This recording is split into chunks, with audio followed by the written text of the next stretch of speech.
Des trucs en off, quoi. Ouais. C'est inside. C'est la raison pour laquelle Pape Thiaw a fait quand même cette tournée. Oui, qui était très bien quand même. Pour aller C'est une très chercher bonne un peu chose, partout.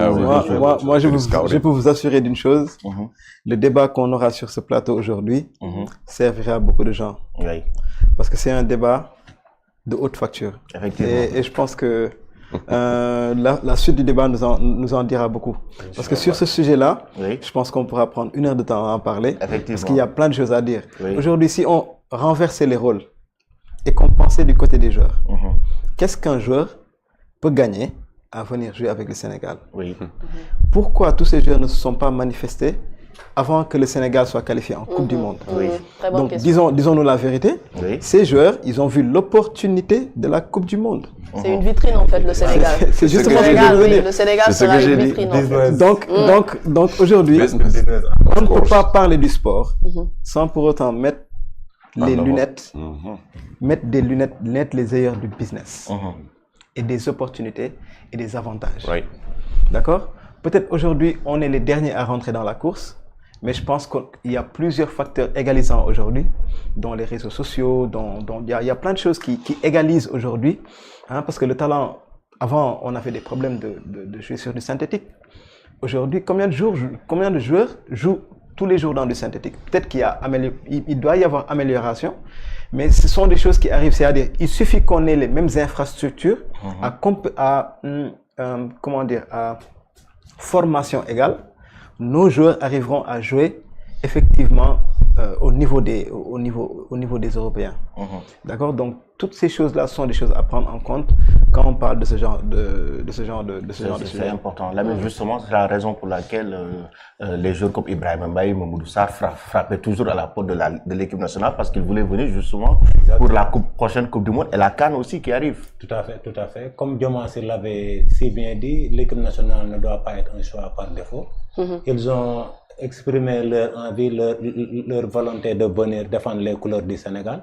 Et Pape Thiaw a frappé un grand coup, surtout en décrochant Ibrahima Mbaye. Si l'on sait que le Maroc aussi était très en avance sur ce dossier-là. D'accord. Donc c'est important toujours avec ces binationaux. Alors Lamine, on va te libérer comme ça. Mbakendoy aussi va nous rejoindre sur ce plateau. Alors Tani, il y a un événement qui se prépare. Je pense que vous avez déjà commencé l'événement il y a de cela quelques semaines. Donc le camp d'excellence sport-études qui aura lieu le 15 et le 16 au stade Léopold Sédar Senghor. Effectivement, novembre au stade Léopold Sédar Senghor. Est-ce que tu peux revenir sur cet événement, l'enjeu, mais surtout l'importance de cet événement? D'abord, il y avait en fait la présélection, c'était au terrain de basket de Wakam. C'était le try-out 1v1 Dakar Showdown organisé par Dosso Agency et bien sûr Aboussé et Alioune en fait Badara de Fanzone et comme parrain bien sûr Monsieur Hourey Chicham.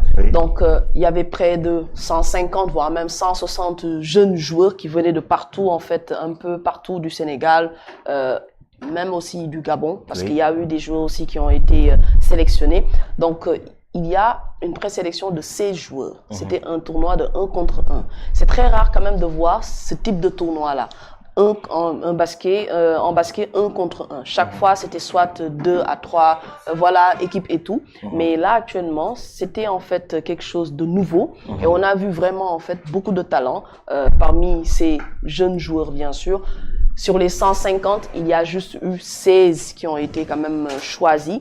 Et maintenant, il y aura, on peut dire, le grand tournoi qui aura lieu le 15 et le 16 au stade Léopold Sédar Senghor. Donc, il y aura bien sûr des lots, il y aura en fait beaucoup de possibilités pour ces jeunes-là d'être détectés parce que lorsqu'il y avait la présélection, il y avait le coach Chersar qui était là-bas, il y avait aussi le coach Parfait Adjivon qui était là-bas et parfois même, il se levait pour donner en fait des consignes aux joueurs. Donc, ce qui veut dire que c'est vraiment un tremplin pour ces jeunes joueurs-là qui vont bien sûr participer à ce tournoi. Effectivement, l'enjeu de cet événement. Donc déjà, détecter de futurs talents, parce que c'est une première initiative ici à Dakar d'organiser ce genre d'événement, un tournoi de basketball 1 contre 1. On sait comment le 1 contre 1 est difficile. Donc, sélectionner des jeunes d'abord un peu partout, à Dakar, à Thiès, à Louga. Et puis, vous avez même parlé, hors du Sénégal même, il y a eu un Gabonais qui faisait partie de la sélection. Donc, réunir tous ces jeunes le temps d'un après-midi et les mettre à leur disposition un endroit où ils peuvent s'exprimer, c'est-à-dire le terrain de basketball, et puis leur donner le format de la compétition. Ils l'ont aussitôt adopté parce que c'était une nouveauté pour eux. Donc, on connaît nos jeunes, comment ils sont avec le basketball. Dès que vous apportez une initiative, une nouveauté, ils sont excités, ils sont prêts à découvrir de quoi ça parle. Donc, le tournoi s'est très bien passé. On a vu qu'il y avait une centaine d'inscrits. Donc, le terrain était bourré de monde. À un moment donné, on a vu qu'il y a eu 16 sélectionnés pour les phases finales. Donc, la première chose que je dirais, c'est féliciter coach Dossou et sa structure. Vraiment, elle a eu cette imagination, cette réflexion, parce qu'on a toujours l'habitude de voir des tournois de basketball à 5 contre 5, des tournois à 3 contre 3. C'est ce genre de format qu'on a l'habitude de voir. Donc, elle est venue avec une nouveauté, donc on ne peut que la féliciter et on compte l'accompagner, puisque nous tous, nous sommes des acteurs du basketball aussi. Et on aime voir tout le temps quelqu'un qui est issu du basketball, qui a pratiqué le basketball, qui travaille dans le basketball et qui sort ce genre d'initiative. Donc c'est vraiment à féliciter. On espère que la journée, les 2 jours du 15 et du 16 vont permettre à ces jeunes de découvrir autre chose aussi et de s'épanouir autour de la balle orange. Et c'est ce qu'on souhaite à tous ces jeunes-là. Effectivement. Mbacké, bonjour et bienvenue sur Eric Favre TV. Bon, je m'appelle Mbacké Ndoye. Oui.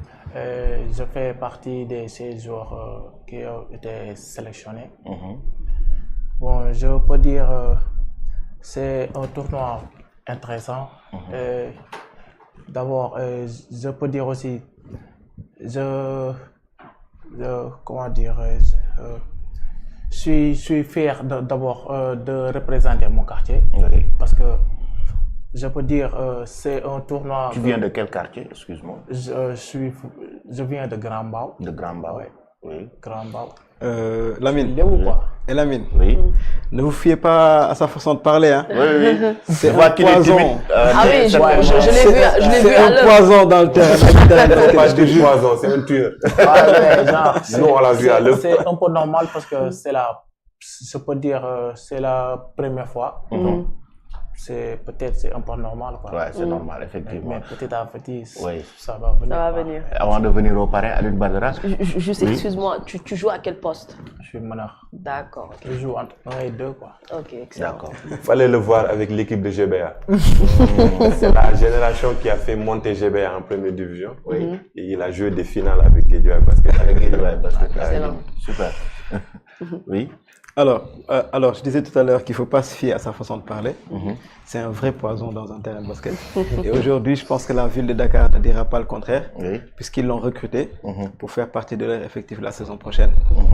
D'accord. Alors, pour en revenir au tournoi, j'ai envie de dire, quand je parle de ce tournoi, je ne vais pas dire que je suis émotif, mais ça me fait quand même plaisir. Parce que c'est une idée qu'on a eue ensemble avec Dossou. Et au tout début, tout ce qu'on disait, c'est matérialiser le jour de la sélection, en fait. Parce qu'on savait qu'on allait faire quelque chose de tout neuf, déjà dans l'idée de faire du 1 contre 1. Parce que le 1 contre 1 aujourd'hui, pour les amateurs de basket, ils savent qu'on a, on va dire, on a sorti tout ce qui est perte de temps, tout ce qui est passe, tout ce qui est... Parce que ce sont des choses qui peuvent éventuellement ne pas plaire aux gens qui regardent le basket, qui ne sont pas forcément fans de basket. Mais le 1 contre 1, il n'y a que du highlight. Il n'y a que du 1 contre 1, c'est direct au panier. Il n'y a que des paniers. Donc, toutes les actions sont des actions décisives. C'est pour ça que ce tournoi est particulièrement attractif en termes de visibilité. D'accord? Aujourd'hui aussi, on a décidé d'accompagner le tournoi 360. Quand on dit 360, c'est entièrement. C'est-à-dire, on a d'abord décidé de donner la plateforme aux joueurs pour qu'ils puissent montrer leur talent, pour qu'ils puissent aussi vivre cette expérience de l'intérieur d'une façon toute nouvelle. On a aussi sorti une plateforme spéciale à toutes les personnes qui viennent nous accompagner.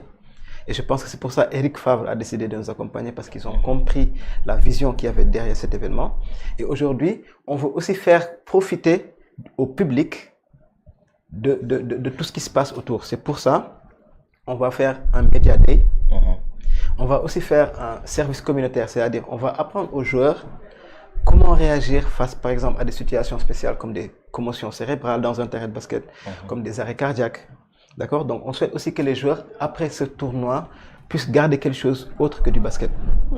D'accord? On veut aussi leur faire profiter d'une formation comment dire, en prise de parole et fixation d'objectifs. Média training. Inch'Allah Rabbi.